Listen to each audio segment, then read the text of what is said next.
Bashar al Assad اور ان کے اتحادیوں کے لیے ایک مشکل صورتحال پیدا ہو گئی ہے، جہاں باغی فورسز نے ملک کے دوسرے بڑے شہر حلب کے اکثریتی علاقے پر قبضہ کر لیا ہے۔ 2016 میں صدر بشار الاسد کی افواج نے حلب سے باغیوں کو علاقہ بدر کر دیا تھا، اور اس کے بعد سے یہاں پر کوئی بڑا حملہ نہیں ہوا تھا۔ چند سالوں کے امن کے بعد یکدم باغی فورسز نے ایک اہم شہر پر حملہ کر دیا۔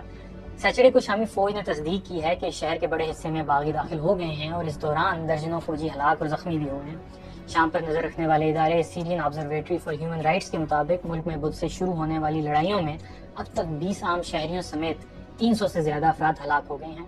سیرین آبزرویٹری فار ہیومن رائٹس کے مطابق باغی کسی بھی بڑی مزاحمت کا سامنا کیے بغیر شہر کے اکثریتی علاقوں میں داخل ہونے میں کامیاب ہوئے۔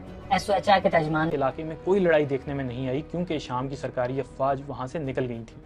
دوسری جانب جمعے کو شامی فوج نے کہا تھا کہ انہوں نے حلب شہر اور ادلب کے کچھ علاقوں کا کنٹرول حیات تحریر شام اور اتحادی گروہوں سے واپس لے لیا ہے۔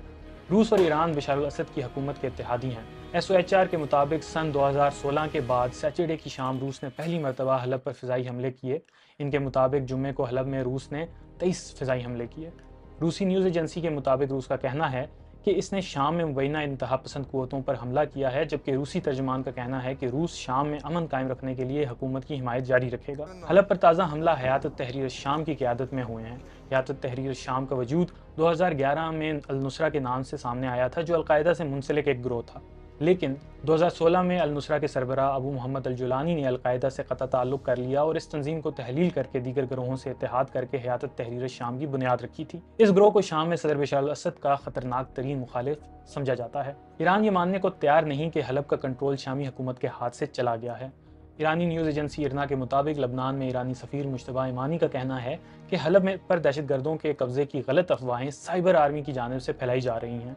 یہاں آپ کو بتا دیں کہ تجزیہ کاروں کے مطابق 8 سال پہلے حلب سے باغیوں کو نکالنے میں روسی فضائیہ، پاسداران انقلاب، حزب اللہ اور قاسم سلیمانی کی لیڈرشپ کا بڑا کردار تھا، لیکن اب ان اتحادیوں کو خود بھی چیلنجز کا سامنا ہے۔